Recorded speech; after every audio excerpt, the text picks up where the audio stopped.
Nama Tuhan, selamat pagi Bapak Ibu, anak-anak semuanya. Haleluya. Nah, hari ini saya akan berikan tema firman Tuhan, yaitu temanya malaikat Tuhan. Katakan malaikat Tuhan. Nah, kenapa saya bilang ini sesuatu yang penting untuk kita pelajari? Karena sebenarnya ini ada hubungannya dengan kita manusia. Kita biasanya berpikir, punya pikiran begini, hidup saya dijaga oleh Tuhan. Betul ya? Roh Kudus ada di dalam hati saya. Tetapi kita tidak tahu bahwa siapakah yang menjaga kita ini? Apakah hanya Roh Kudus? Tentu tidak. Nah, kita akan lihat di dalam bahasa Ibraninya, malaikat itu adalah malak. Malak. Coba 1, 2, 3. Malak. Atau malak ya. Malak. Ya. Nah, mirip ya. Yang malak ya. Ya. Nah, Yunaninya angelos. Angelos. Messenger atau utusan. Nah, artinya malaikat itu adalah makhluk roh yang pertama. Jadi makhluk roh itu dia tidak berwujud fisik. Berarti dia tidak kelihatan. Dia adalah ciptaan Allah yang tugasnya diutus pertama membawa pesan. Siapakah malaikat yang suka membawa pesan? Namanya? Namanya siapa? Bukan Jibril. Oh, Jibril. Ikut dari channel mana itu Jibril? Gabriel, ya, katakan Gabriel. Yang kedua, tugasnya dia melayani Allah dan rencananya. Ingat ya, malaikat itu tidak melayani manusia. Memang Elia diberi makan oleh malaikat, seolah-olah kita dilayani oleh malaikat. Tapi malaikat dan manusia itu kedudukannya berbeda, tetapi ada persamaannya. Persamaannya sama-sama hamba Allah. Dan kita tidak lebih besar dari malaikat, kita juga tidak lebih kecil dari malaikat. Jadi beda fungsi di sini dikatakan. Ya, jadi kita akan lihat, coba buka dulu Ibrani 1 ayat 14. Sebagai ayat dasar. Ini kita akan pelan-pelan karena ini menarik. Nanti mungkin yang ke depan berikutnya saya akan berikan gambar. Ini pengenalan aja dulu. Ibrani 1 ayat 14. Sudah ketemu? Kita bangkit berdiri.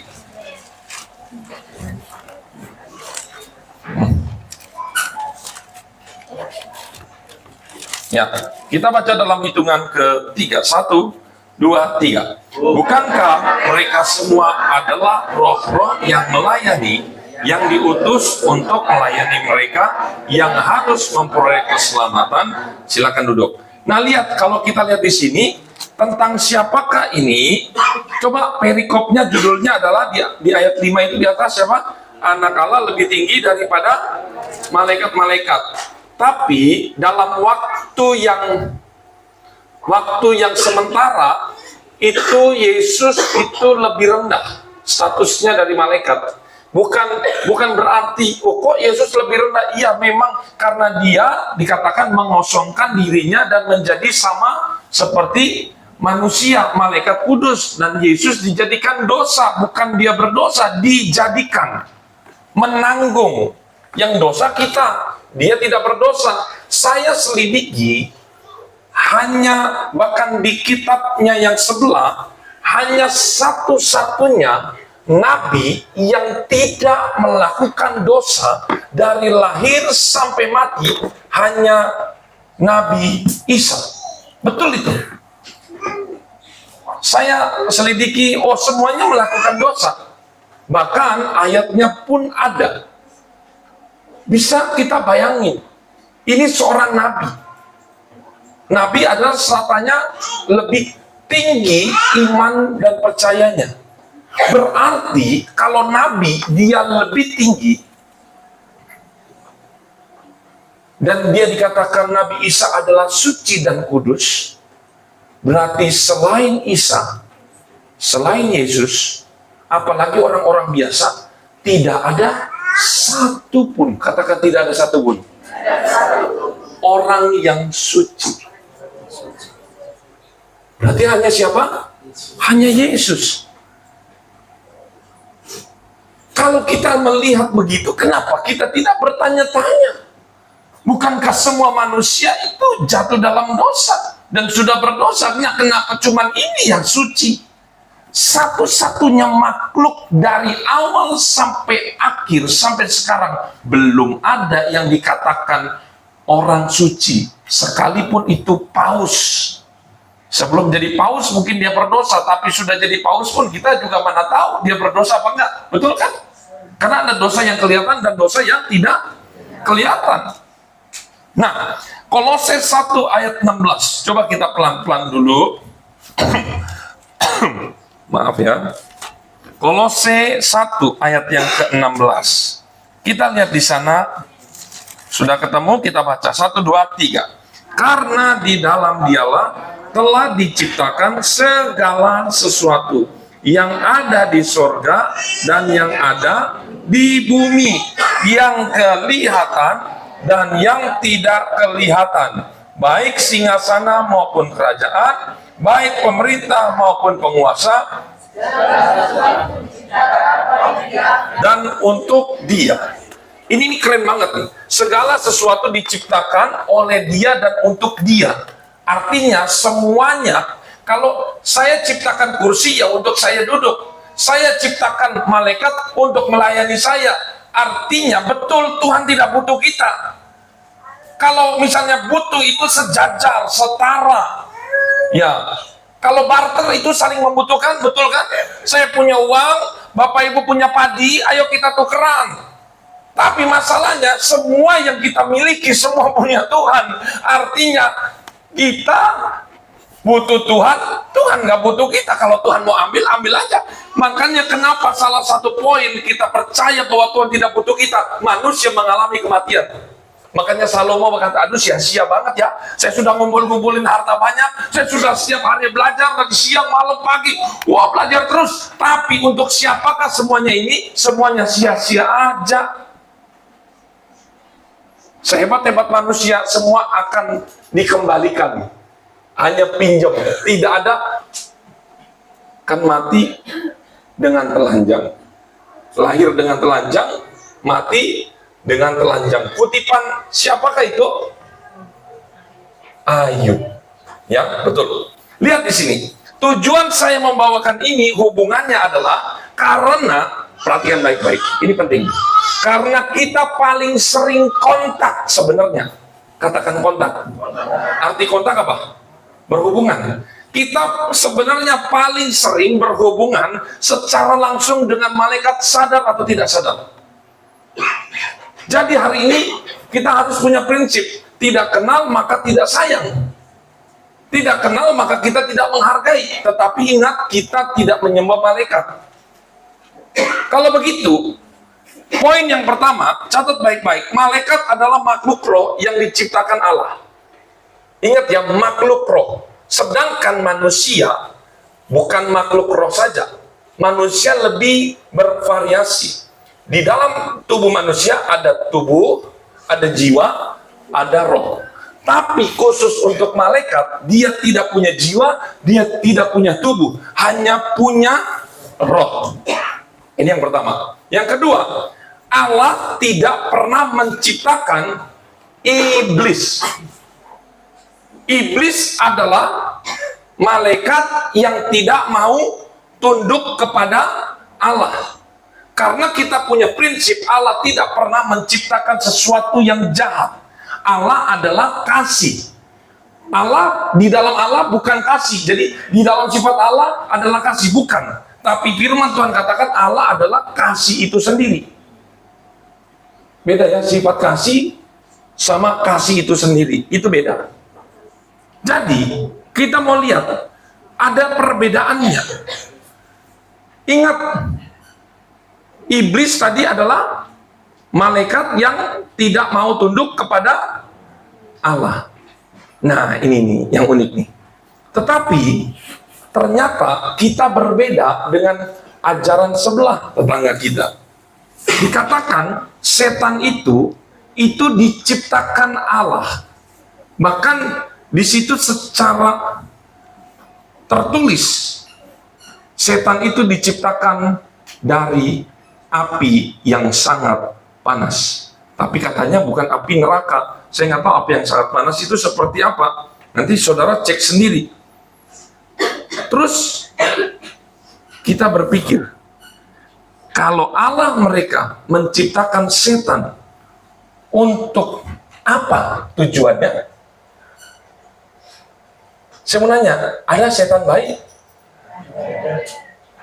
Ada iblis baik? Ada? Dengarkan baik-baik.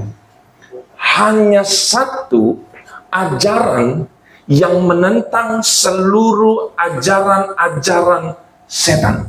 Itu hanya ajaran Alkitab Yesus. Hanya satu-satunya. Coba Bapak Ibu nanti habis ini selidiki.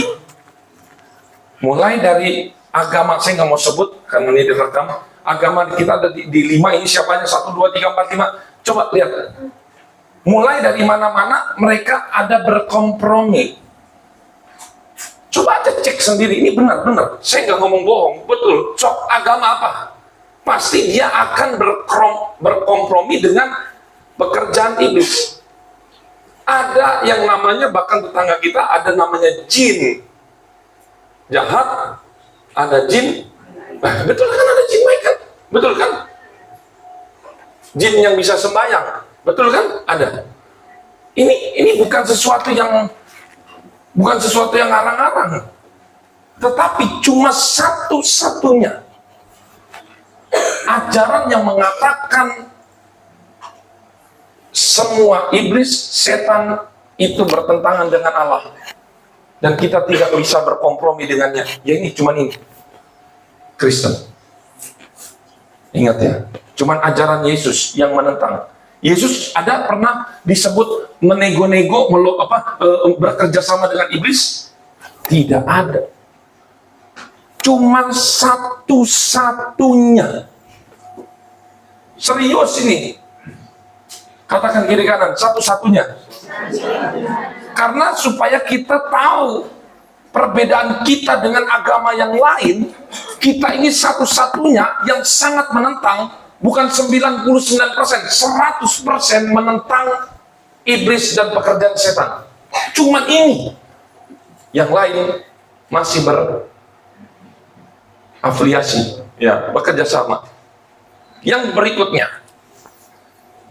kita harus bertanya, Allah itu kudus, setuju? Allah itu baik, setuju? Allah penuh kasih, betul? Bahkan Allah penuh dengan kebaikan yang sangat luar biasa, betul?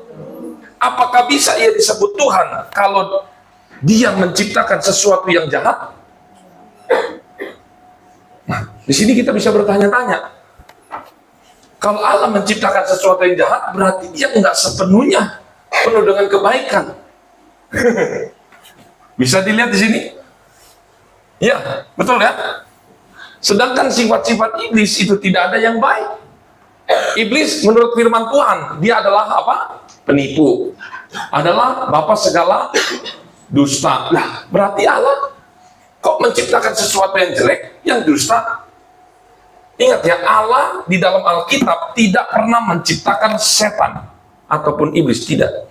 Tetapi itu adalah mereka dikasih pilihan. Ketika diciptakan, Allah tidak menciptakan seperti kayak manusia di bumi, itu robot. Yang ketika disuruh A, dia lakukan A. Yang disuruh B, lakukan B. Tetapi Allah itu memberikan kebebasan. Engkau mau pilih menyembah Allah atau menolak, itu pilihanmu sendiri. Dan ternyata iblis itu jatuh karena keinginannya sendiri, bukan karena Allah. Nanti kita lihat masuk, wah ini luar biasa ini. Nah, kalau agama mereka berkata, ya memang iblis dan malaikat itu diciptakan dari api. Lah masalahnya enggak. Di situ juga tertulis bahwa malaikat itu bukan diciptakan dari api. Ada yang tahu dari mana? Pernah pelajarin nggak? Nggak. dari cahaya. Itu jelas-jelas beda. Malaikat dari cahaya, setan dari api. Ini kan berkebalikan. Sampai sini bisa mengerti kita. Jadi jelas-jelas ini berbeda bahan bakunya. Tetapi kalau kita memang tidak ada penjelasan malaikat itu diciptakan seperti apa. Kalau manusia diciptakan dari debu tanah. Tetapi saya percaya malaikat itu diciptakan dari kemuliaan Tuhan. Makanya dia itu ditaruh di tempat yang paling indah dan paling kudus. Nah, kalau ditanya-tanya, saya sempat mencari tujuannya apa sih? Kalau agama sebelah berkata Allah menciptakan setan. Nah, ini agak lucu. Untuk supaya sebagai ujian bagi manusia. Nah, kalau sebagai ujian bagi manusia, kasihan setannya nggak? Terus setan masuk mana? Masuk, kalau udah menguji, terus nanti setan masuk mana? Ya. Siapa yang mau jadi setan kalau begitu? Di sini misalnya, saya mau ciptakan orang baik dan orang jahat. Sampai sini ngerti nggak? Halo, halo, halo, halo, halo, halo, halo. Masih hidup?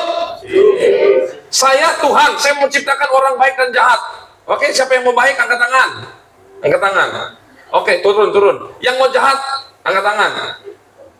Yang mau masuk surga diciptakan angkat tangan. Yang mau masuk neraka saya ciptakan. Nah, nggak ada. Kalau saya nanti jadi setan, saya protes loh. Kenapa saya yang jahat? Kenapa saya nggak baik? Coba Bapak Ibu perhatikan ini baik-baik. Di sini aja sudah terjadi kejanggalan yang benar-benar adil apa enggak? Tidak adil sama sekali. Tapi sudah, kita mau fokus kepada iman kita. Berikutnya, yang ketiga. Ingat ya, tadi yang pertama apa? Malaikat disebut makhluk roh. Sedangkan manusia punya 3 unsur, tubuh, jiwa, roh. Malaikat hanya punya roh. Nanti ini penting, hafalin ini, nanti ada sebabnya.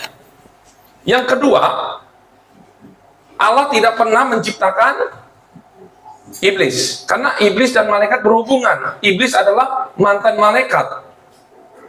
Iblis tidak diciptakan oleh Allah. Yang ketiga adalah, malaikat memiliki emosi. Ada di dalam, coba nanti buka Lukas 15 ayat 10. Di sana tentang bersukacita. Malaikat bersukacita senang. Dia tersenyum, dia happy. Berarti di sini sama dengan manusia. Manusia bisa bersukacita? Bisa. Jadi malaikat memiliki emosi. Yang keempat, malaikat memiliki kehendak. Di mana? Ada banyak. Yudas 1 ayat 6, Wahyu 12 ayat 7. Dia diberikan free will, kehendak. Sama nggak seperti manusia? Sama. Ya, tetapi ingat bedanya. Kita diciptakan tubuh, jiwa, roh, sedangkan malaikat hanya roh. Nah, berikutnya, kenapa malaikat jatuh dalam dosa tidak ada penebusan? Di sini kesannya tidak adil. Malaikat diciptakan, kemudian manusia diciptakan. Malaikat jatuh dalam dosa, manusia jatuh dalam dosa. Tapi malaikat tidak ditebus, manusia ditebus.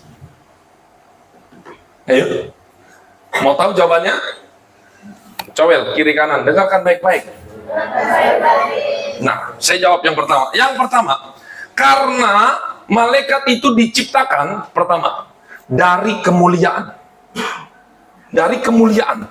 Dan penempatannya sudah langsung di surga.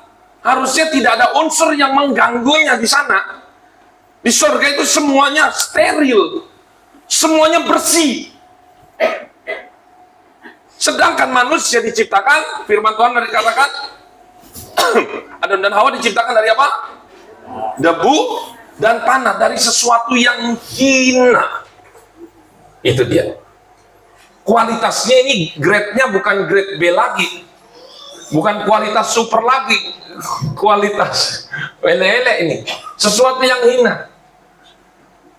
Tetapi sesuatu yang hina, nanti kita akan memperoleh kemuliaan Tuhan. Nah ini jadi naik grade. Yang kedua, alasan kenapa malaikat jatuh tidak ditebus, manusia ditebus. Yang kedua, manusia jatuh dalam dosa karena ada sebabnya nggak? Ingat-ingat waktu Adam dan Hawa, waktu Adam dan Hawa di Taman Eden, kemudian apa yang terjadi? Kenapa mereka jatuh dalam dosa? Hawa dulu. Halo Hawa, angkat tangan Hawa. Kenapa Hawa jatuh dalam dosa? Karena apa? Siapa yang ngomong? Karena digoda. Tuh ya, ini penting. Karena digoda. Berarti ada provokatornya, ada dalangnya. Ingat ya. Apakah Hawa jatuh sendiri karena keinginannya sendiri? Tidak. Ya, perhatikan ini baik-baik. Sedangkan malaikat itu jatuh dalam dosa karena apa? Ada yang menggoda? Enggak, betul. Keinginan dirinya sendiri. Firman Tuhan katakan, waktu Lucifer jatuh, bintang fajar itu dikatakan apa? Dia ingin menjadi sama seperti Allah. Itulah. Jadi wajar pelaku utama itu tidak dimaafkan. Jadi manusia, saya dan Bapak Ibu adalah korban daripada apa? Iblis. Itu.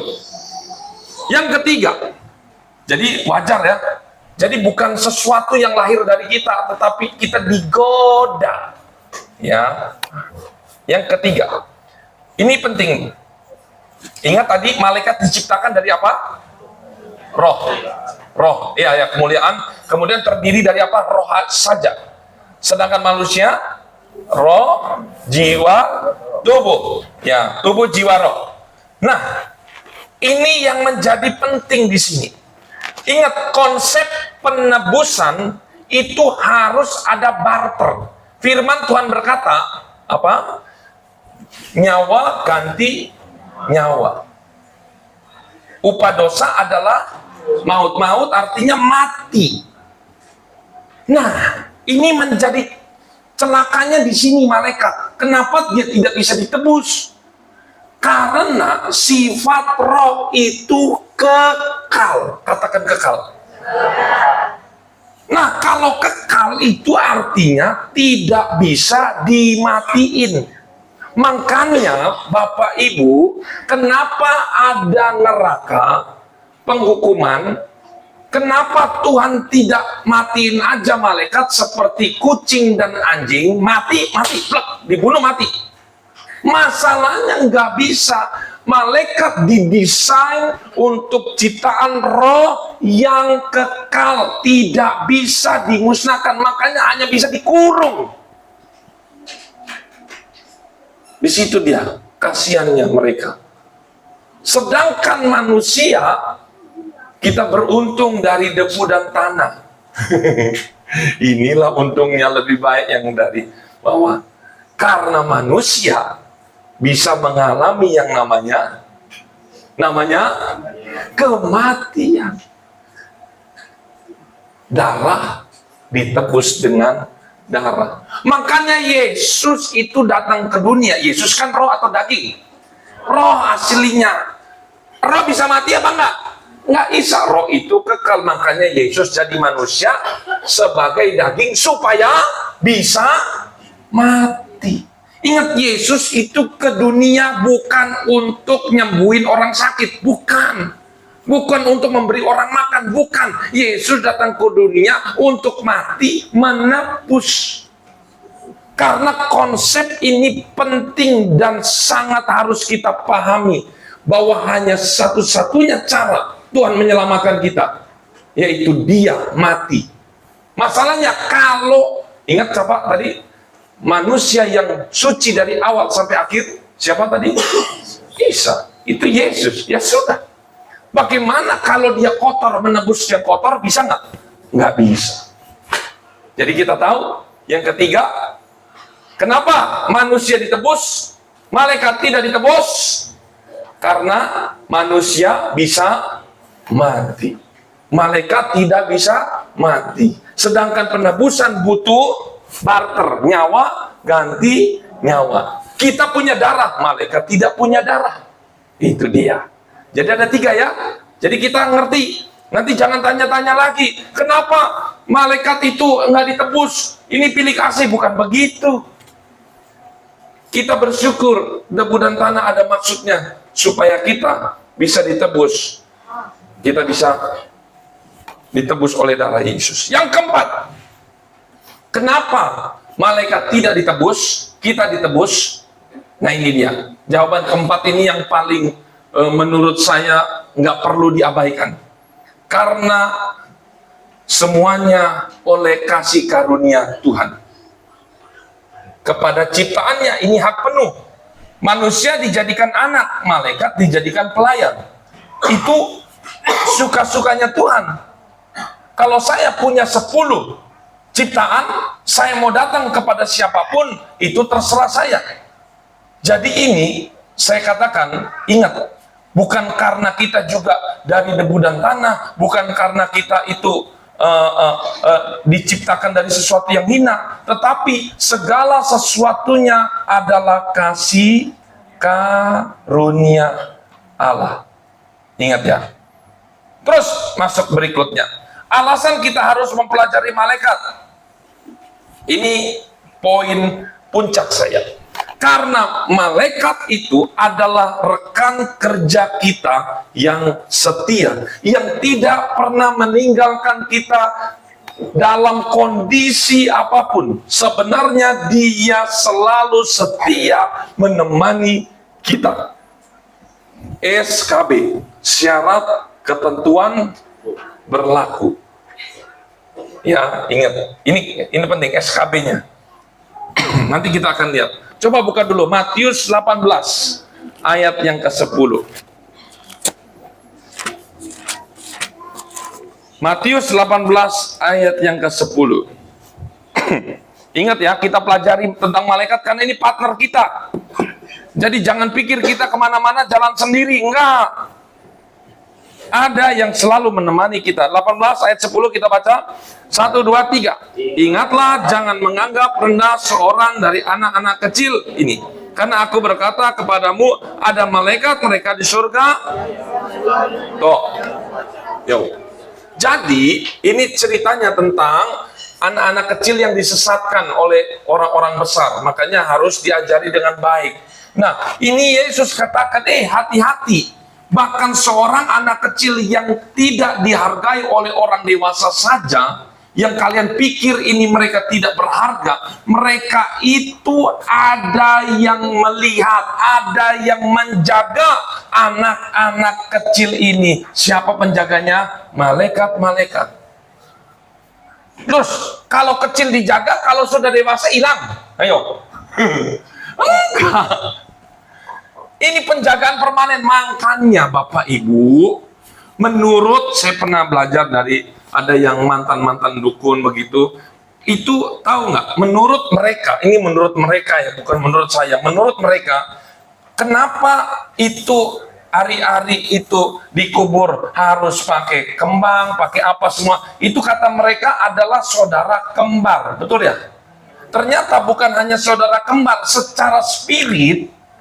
Di luar Yesus itu memang saudara kembar. Jadi bayi lahir, muka saya lahir juga saudara kembar saya dalam spirit, mukanya persis saya.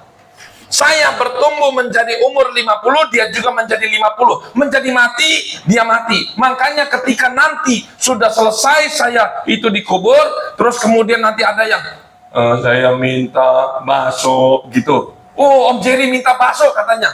Itu bukan saya, saudara kembar. Tapi ini sesuatu yang jahat. Bukan saya. Tetapi ini bukan, ingat ya. Makanya mereka tuh sering kali berkompromi. Makanya dibilang saudara kembar. Ini kan bukan saudara kembar. Saya nggak mau kembaran dengan setan. Ya, sampai sini ngerti nggak? Mau saudaranya kembarnya setan? Yang nggak mau. Mau?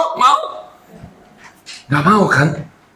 Makanya perlu namanya kalau baby itu habis lahir apa? Diserahkan. Diserahkan, penyerahan anak. Supaya apa? Yang kasus-kasus ini saudara kembar diputus. Di dalam nama Yesus saudara kembar putus, saudara kembar usus, nggak ada kembaran lagi. Sekarang diganti penjaganya malaikat. Bahkan ada yang bilang itu minimal 2 malaikat penjaga. Saya ingat saya punya ponakan nanti besok dia akan datang ke sini, namanya Billy.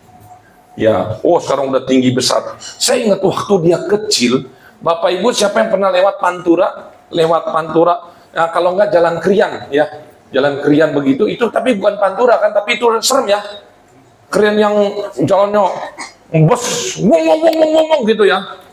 Itu Bapak Ibu di umur berapa tahun? 2 tahun atau 3 tahun? Itu kan saya jalan Pantura itu jalan yang luar biasa kayak tol. Itu nggak tahu gimana pintu gerbang halaman kebuka, padahal jauh banget. Mungkin dari sini sampai sekolahan lebih lagi ya. Ya ke sekolahan. Jadi anak ini jalan halaman luar, dia ke tengah-tengah jalan. Dia tengah-tengah jalan, mending dia lewat, dia diem. Wih, tidak ada satupun orang yang lihat, satupun nggak ada. Tahu, mujizat terjadi. Mobil dari sana, tronton, wah, kalau tronton itu sudah kerasa Pak, kerasa nggak Pak kalau anak kecil Pak? Nggak kerasa Pak. Lep aja, dipikir kucing. Di sana berhenti, di sini berhenti. Kalau bukan, bayangin Bapak Ibu, kalau saya orang gede aja nyebrang nggak lihat, beras. Kok ini isok nih? Masalahnya truk besar nggak bisa berhenti mendadak ya, kecepatan itu 60, 80, 100, 120 kalau udah bis malam lewat udah nggak tahu mungkin. Itu berhenti, di sini berhenti. Tidak ada yang bergerak sedikit pun. Itu pertolongan Tuhan luar biasa. Sampai hari ini masih hidup. Nanti kita akan lihat ya. Ini anak berani menantang maut. Ini lebih dari singa ini. Kalau Daniel ketemu singa, malaikat tutup mulut singa. Nah ini malaikat jadi tukang polisi gope. Berhenti, sangat berhenti. Ini anak Tuhan dijaga. Wah ini luar biasa. Saya nggak tahu ini baru satu. Mungkin Bapak Ibu anak-anaknya punya kisah sendiri pernah selamat dari sesuatu kejadian. Lihat, itu adalah salah satu peran malaikat melindungi anak-anak. Angel, dia melindungi anak-anak. Makanya Bapak Ibu jangan terlalu khawatir. Amin. Itu dia, pertama. Yang kedua, Mazmur 91 ayat 11. Jadi, kalau kita bohong, kalau kita mencuri, kalau kita melakukan segala sesuatu yang jahat, kasihan partner kerja kita. Kalau kita itu tidak berkenan dengan Allah, kasihan. Coba ayat 11.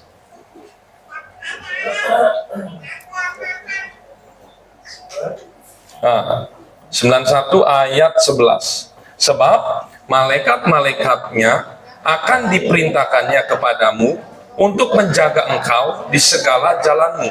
Mereka akan menata engkau di atas tangannya, supaya kakimu jangan terantuk kepada batu. Ini pernah dikutip oleh Yesus waktu dia digoda oleh iblis. Lihat di sini ayatnya, malaikat-malaikat ini ada banyak banget. Nanti Bapak Ibu searching aja sendiri malaikat, begitu nanti keluar semua. Malaikat-malaikatnya diperintahkan. Nah ini menjadi poin penting.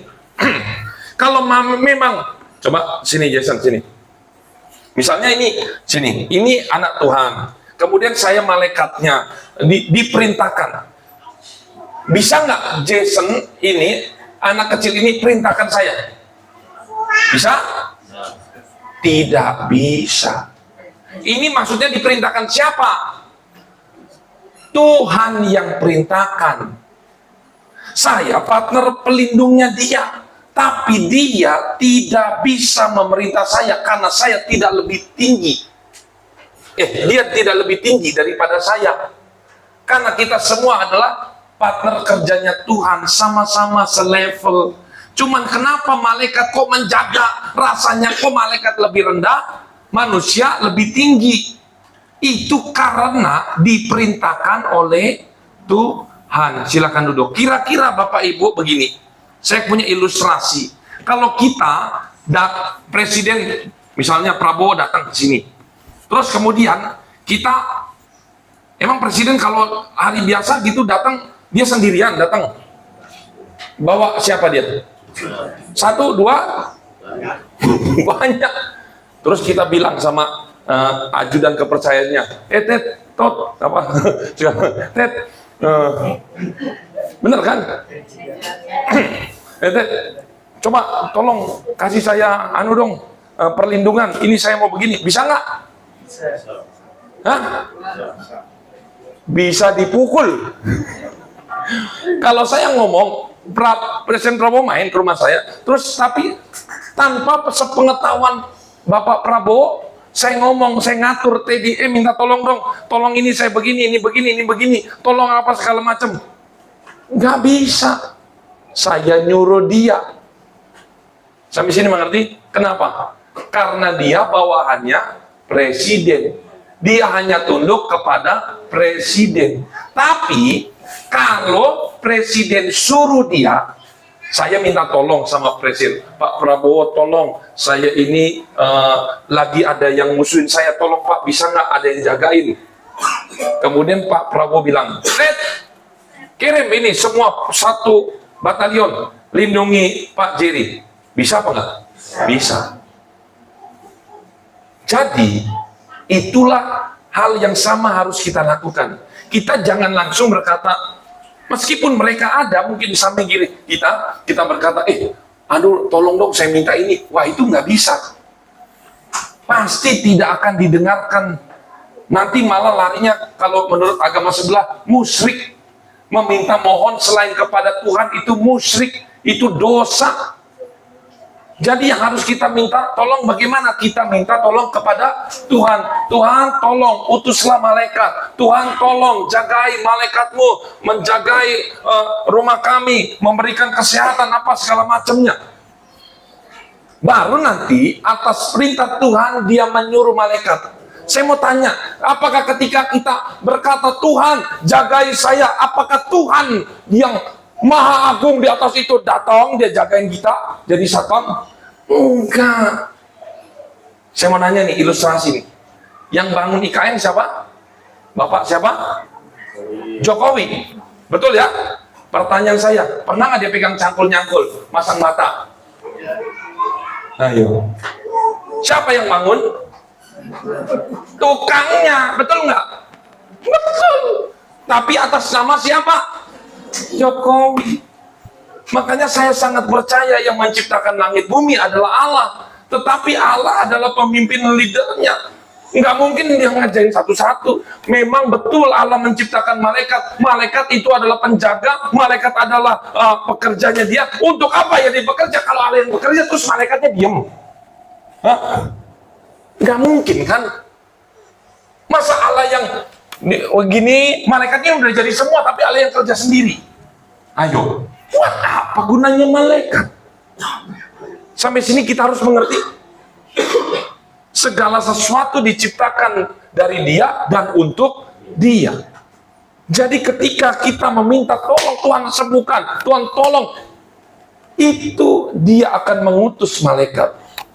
Bahkan malaikat pun ada yang namanya, makanya muncul Rafael. Itu malaikat penyembuh. Ingat, dia bukan Tuhan. Iya. Jadi di sorga ada kementerian kedokteran, menteri kedokteran, menteri kesehatannya. Rafael ini dia punya staf-stafnya. Udah sampai dengan rumah sakit besar, rumah sakit sampai puskesmas dia punya. Tapi kita nggak bisa berkata Rafael, malaikat tolong sembuhkan saya. Nggak bisa. Karena dia hanya bisa diperintah oleh Tuhan. Sampai sini kita mengerti, malaikat adalah rekan kerja kita, satu tim. Dia akan melindungi kita, dia akan menjaga kita, apapun, bahkan mencatat setiap baik dan jahat, semuanya dicatat. Sebenarnya saya ada bukti-buktinya, tetapi nanti waktunya termakan banyak. Dari bapak-bapak gereja dulu, dari zaman abad kedua, abad ketiga itu sudah menulis peran-perannya malaikat dan ada berapa. Wah, itu sesuatu yang tidak kelihatan, tetapi meskipun niat tadi kita baca, Tuhan menciptakan sesuatu yang kelihatan dan tidak kelihatan. Itu untuk menjaga kita. Jadi jangan kita pikir kita sendiri kita melakukan kejahatan. Masalahnya malaikatnya melo. Yang berikutnya saya akan ajari. Saya contoh, sini, sayang, sini. Kamu sini. Iya, kamu sini. Ya, sini. Misalnya nih. Saya malaikat. Punya rekan kerjanya siapa? Darren siapa? Cristiano. Nah, Darren Cristiano. Nah, masalahnya dia katanya anak Tuhan.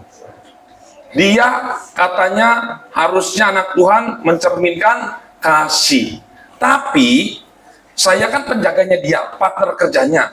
Kerjaannya berantem, kerjaannya meso-meso. Kira-kira saya satu timnya dia gimana? Coba kalau Bapak Ibu menjadi satu tim sama yang tidak satu visi, belenak nggak? Jengkel apa nggak? Saya ini ngajarin, bertobat ya apa? Ini ngapa sih? Oh, wah, ayo gak bulet. Maafin. Oh, enggak mau. Ayo kita berantem. Ayo kita budget perbaik. Udah pukul aja. Kira-kira saya ini kan punya kekuatan yang luar biasa. Ingat, satu malaikat itu bisa membunuh berapa ratus ribu manusia. Satu malaikat. Nanti kita akan lihat di Alkitab next berikutnya. Tetapi kekuatan malaikat yang sebegitu hebatnya itu menjadi nol kalau yang saya jaga menjadi partnernya dia tidak seimbang. Menurut Bapak Ibu, kalau saya jadi malaikat lemes nggak? Lihat model penjahat Tuhan. Jadi ini Tuhan ini bisa bayangin Bapak Ibu, jangan-jangan di sebelah kita itu ngebatin ke malaikat itu paling orang makhluk Tuhan ngebatin Tuhan iki lo tukang bohong ay, suruh kerja nggak mau, males aja ini Tuhan, aduh gosip aja Tuhan. Maaf ya, ini bercanda ya, maksudnya bukan bercanda, ini perumpamaan. Bisa bayangin kalau partner kita itu enggak satu visi. Harusnya visinya menyembah Tuhan, ini visinya menjelekan Tuhan. Kira-kira fungsi malaikat bagaimana?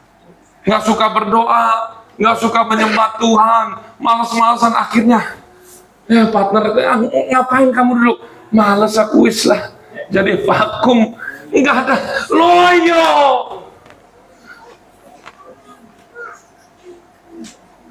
Mau malaikat kita loyo? Bukan malaikatnya yang loyo, karena kitanya yang tidak mau sinkron. Aduh, saya berpikir malaikat memang tidak makan penyembahan kita. Malaikat memang tidak menghisap energi kita, tidak. Ketika kita menyembah, kita memberikan untuk Tuhan. Tetapi ketika kita sinkron dengan Tuhan, artinya kita sinkron dengan malaikat. Artinya kekuatannya itu double. Bahkan ketika kita menyembah, firman Tuhan katakan, 2-3 orang berkumpul dalam namaku, maka Tuhan hadir di situ. Betul ya? Kalau kita sendiri, berarti Tuhan hadir apa tidak? Hah? Tidak hadir. Saya katakan hadir. Tahu kenapa? Karena kita punya partner malaikat. Ketika kita berdoa sama-sama, kita ini satu tim. Makanya jangan pikir kita itu sendiri. Nanti ditutup dengan begini. Kalau memang malaikat itu menjaga manusia, buat apa gunanya malaikat? Kan sudah ada Roh Kudus, Pak, di dalam tubuh kita. Betul kan? Kalau ada Roh Kudus di dalam kita, malaikat udah nggak berguna lagi dong. Tidak begitu ceritanya, bro, sis. Malaikat tentu sangat penting di dalam kehidupan orang-orang percaya. Meskipun Roh Kudus ada di dalam kita. Ingat, firman Tuhan katakan, bait Roh Kudus di mana? Bait Allah ada di mana? Di dalam tubuh kita. Kalau di mana ada Presiden Prabowo, di situ pasti ada siapa? Ada ajudan. Siapa anaknya Prabowo? Kok satu Kaisang aja? Siapa? Pokoknya begitulah. Ya. Nah, Didit. Nah, di mana ada Didit? Percaya apa enggak? Didit anaknya presiden kan? Pasti ada ajudan. Siapa di sini anak raja? Angkat tangan. Meskipun di dalammu ada Tuhan, engkau adalah anak raja. Di mana ada anak raja, di situ ada pengawal kerajaan surga, malaikat Tuhan. Aminnya cuma 50. Jadi penting. Justru karena di dalam tubuh kita adalah bait Allah, di situ pasti ada malaikat. Kalau nggak ada malaikat, berarti kita bukan anak raja. Amin. Tapi ketika kita bayangin ajudannya sudah kuat-kuat dan segala macam, nggak pernah diurusin, nggak pernah diajak kerjasama, justru kita, misalnya anaknya presiden malah mau kudeta bapaknya, ayo, kira-kira jengkel nggak ini ajudannya nih? Jengkel pasti. Kok saya mau jagain kamu, malah kamu mau kudeta? Oh, saya ini penjaga kamu, malah kamu kok berlakunya nggak enak. Oleh karena itu, saya mau katakan pada saat siang hari ini, kita tidak hidup sendiri. Bisa bayangin ada berapa malaikat juga yang ada di dalam ruangan ini, yang menjadi penjaga kita. Bahkan ketika engkau sendiri, dia pun ada. Ingat, dia tidak kelihatan. Dan sesuatu yang tidak kelihatan bukan berarti dia tidak ada. Amin. Kalau mau malaikat kita bekerja secara efektif, partner kerja kita, maka engkau harus selaras dengan maunya Tuhan. Nanti ketika di sorga, ini partner kita akan sama-sama kelihatan karena sama-sama roh, betul kan? Jangan sampai nanti malaikatnya, hei, coba. Jangan sampai dia ngelan apa? Kamu tuh selamat sedikit lagi. Jangan sampai nanti catatan kita itu banyak yang jahatnya, yang jeleknya daripada yang baiknya. Amin. Tapi saya mau katakan, malaikat dia tidak tahu isi pikiran kita. Ingat ya, dia tidak tahu isi pikiran kita. Sama, setan tidak tahu isi pikiran kita. Yang tahu isi pikiran kita hanya Tuhan. Tetapi mereka bisa merasakan energi. Ketika kita hidup jauh dari Tuhan, itu sama seperti terangnya redup. Udah mulai gelap, maka dia pun. Oleh karena itu, kita menjaga, kita berdoa, kita menyembah Tuhan, bukan hanya untuk Tuhan saja. Tapi sebenarnya, ayolah, kita, ini rekan sekerja. Meskipun kita tidak menyembah dia, tapi kok minimal kita tuh memaksimalkan hidup. Kita sudah dikasih penjagaan, pengawalan. Tuhan sudah kirim, nih penjaga untuk kamu. Ini penolong untuk kamu. Maksimalkan. Amin. Mari kita masuk di dalam doa. Kita nyanyikan satu pujian tadi dari awal. Ku cinta kau. Ada